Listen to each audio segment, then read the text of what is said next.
Okay, let's jump right in. Picture this. A really sudden decision, completely unexpected, then boom, a surprising social media post. And it leads to this. Well, this potentially huge shift in global alliances. That's basically what happened just recently. India abruptly pulling out of a massive defense deal. We're talking the F-35 stealth fighters from the US.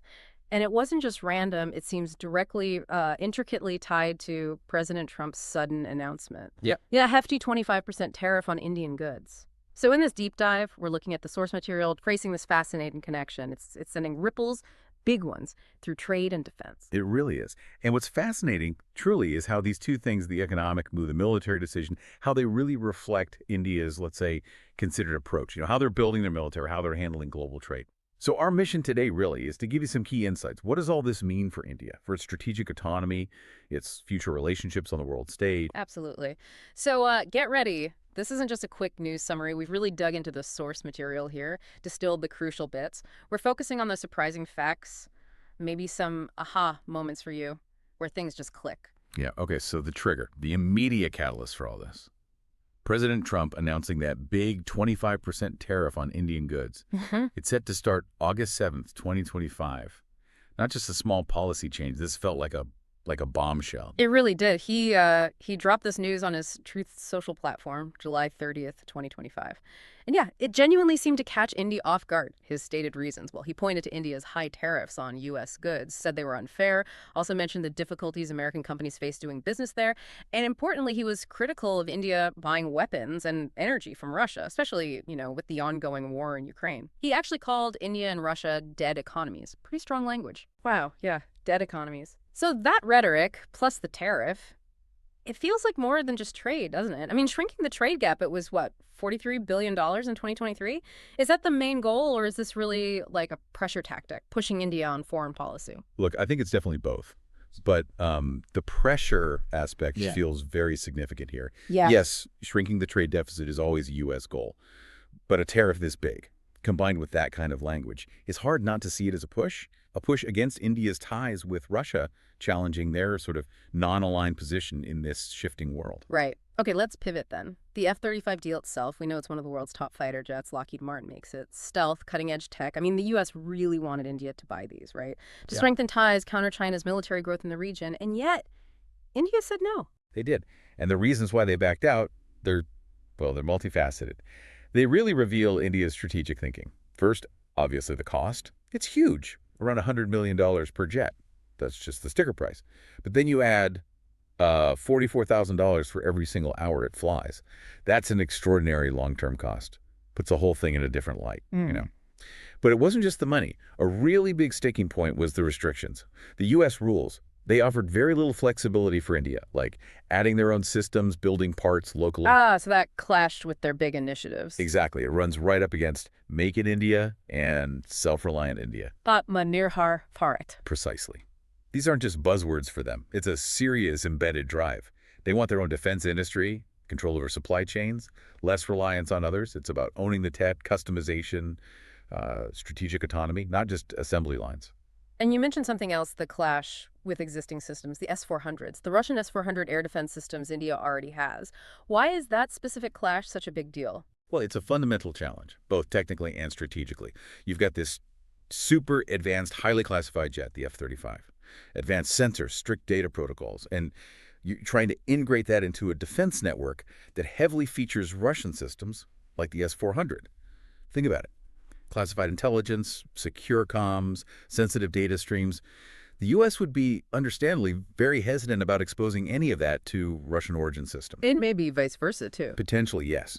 It's like trying to run two, competing secure operating systems on one critical network. Yeah. It just raises huge interoperability questions, intelligence and security concerns for everyone involved, especially for India trying to maintain its independence. Got it. So walking away from the F-35, it wasn't a snap decision, especially since India really needs modern jets. Their current fleet is aging, and their own domestic project, the AMCA, the Advanced Medium Combat Aircraft, is behind schedule. So how did the Indian government actually respond to Trump's tariff pressure, and what are they looking at now? Their response was, well, calm, but strategically quite clever, I'd say.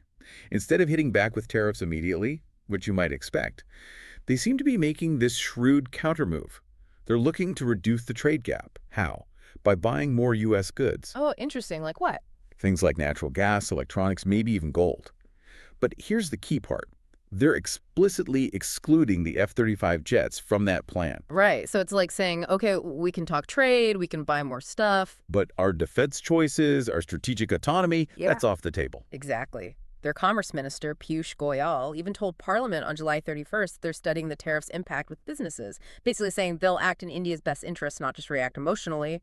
And for defense alternatives, well, now they're seriously looking at Russia's Su-57E jet. The Su-57E, less advanced than the F-35. Flint definitely less advanced, but, and this is a big but for India, it's much easier to integrate, easier to plug into their existing Russian-made equipment, their infrastructure. So a pragmatic choice, a stopgap. Exactly. A pragmatic, maybe temporary solution until their own AMCA is hopefully ready. It really underscores their focus on finding solutions that fit their existing setup and long-term goals. This whole situation really does throw a spotlight on India's tricky position globally, doesn't it? Balancing the U.S., their biggest trading partner, with Russia, their longtime arms supplier. How much does that complicate things for them, trying to carve out an independent path? Oh, immensely. It complicates things hugely.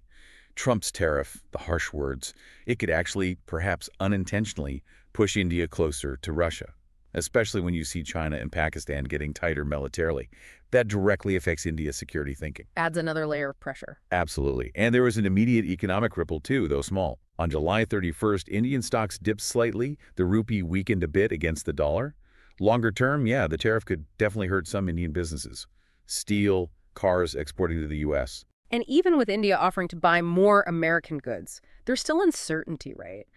Trade talks could stay rocky.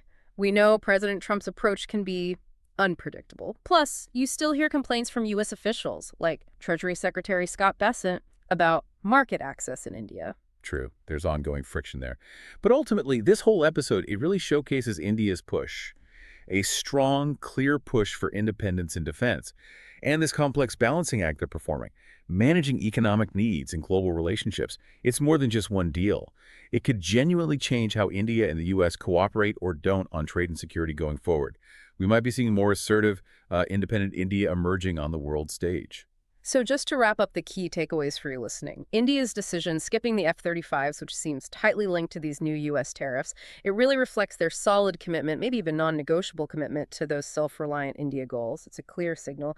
They're navigating this complex world, balancing economic needs with strategic defense autonomy. So here's a final thought to leave you with as India really leans into this strategic autonomy, prioritizing self-reliance. In a world that feels increasingly split by great power rivalries, could India's very calculated move here become a kind of blueprint for other non-aligned nations? And maybe think about this. What does it mean for you when a major global player chooses its own domestic capability over, arguably, the most advanced foreign military tech available? How might that decision reshape not just defense alliances down the line, but maybe even the whole landscape of innovation for everyone? Something to consider.